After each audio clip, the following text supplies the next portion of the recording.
আরজিকর মামলায় শুনানি চলাকালীন আজ সিবিআই এর আইনজীবী তুষার মেহতা তিনি বলেন, আরজিকর মামলায় সাপ্লিমেন্টারি চার্জশিট পেশ করব। 1 মাস পর আজকে শুনানি হলো এবং পরের শুনানির জন্য দিন ধার্য করা হয়েছে 3 মাস পর, অর্থাৎ 17ই মার্চ শুনানি হবে। অপরাধে যদি কারো কোনো ভূমিকা থাকে তাকেও খুঁজে বের করুক সিবিআই। সুপ্রিম কোর্টের সওয়াল নিহত চিকিৎসকের পরিবারের। সিবিআই যথাযথ তদন্ত করছে, পরিবারের সঙ্গে যোগাযোগ আছে। তদন্ত নিয়ে সুপ্রিম কোর্টে জানালেন সিবিআই এর আইনজীবী। মামলাটি আরজিকর মামলার তো ট্রায়াল চলছে একদিকে, আর একদিকে সুপ্রিম কোর্ট যে সিবিআই তদন্ত হচ্ছে তার মনিটরিং চালাচ্ছে।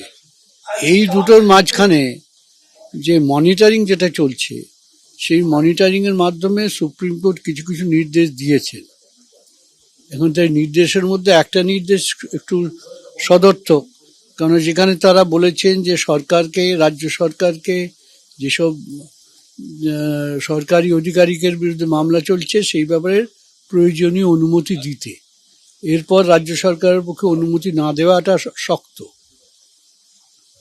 সিবিআই বলেছে যে তারা এখনো তদন্ত করছে, তারা সাপ্লিমেন্টারি চার্জশিট দেবে। এই সাপ্লিমেন্টারি চার্জশিট দেবে, এটা কিন্তু একটা বোঝা যায় তদন্তের অগ্রগতির পক্ষে একটা ভালো দিক। এবং তৃতীয় যেটা ভালো দিক হচ্ছে, ওরা যদিও 3 মাস পেছিয়ে দিয়েছেন, কারণ ন্যাশনাল টাস্ক ফোর্সের তদন্ত করতে সময় লাগবে, কিন্তু এর মধ্যে সুযোগ দিয়েছেন যদি কারোর কোনো অভিযোগ আপত্তি থাকে তারা সুপ্রিম কোর্টের কাছে যেতে পারে। ক্রাইম যে হয়েছে সেই ক্রাইমটাকে কেন এভিডেন্স ট্যাম্পারিং হলো, ওই দেওয়ালগুলো ভাঙা হলো, এতজন লোক আনসলিসিটেড ভাবে ক্রাইম সিনে উপস্থিত থাকলো, মানে নিশ্চয়ই দের ইজ সামথিং ফিশি।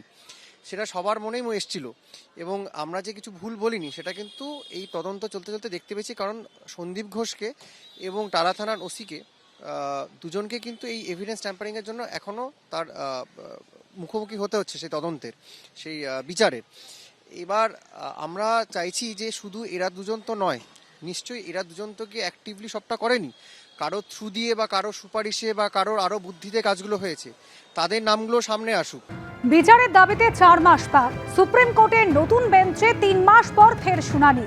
নতুন প্রধান বিচারপতি সঞ্জীব খান্নার বেঞ্চে মামলা স্ট্যাটাস রিপোর্ট পেশ। সুপ্রিম কোর্টে মুখ বন্ধ খামে স্ট্যাটাস রিপোর্ট পেশ করল সিবিআই। আর্থিক দুর্নীতি তদন্তে চার্জশিট পেশ করা হয়েছে। সরকারি পদে থাকা দুজনের বিরুদ্ধে বিচার প্রক্রিয়া শুরুতে রাজ্যের অনুমোদন চেয়েও মেলেনি। 27 নভেম্বর আবেদন করা হয়েছে, এখনো অনুমতি দেয়নি রাজ্য সরকার। প্রধান বিচারপতির বেঞ্চে অভিযোগ সিবিআই এর আইনজীবীর। অনুমোদনের বিষয়টি দেখুন, রাজ্যকে বললেন দেশের প্রধান বিচারপতি। কোনো আবেদনই করেনি সিবিআই, পাল্টা দাবি রাজ্যের আইনজীবী কপিল সিব্বলের।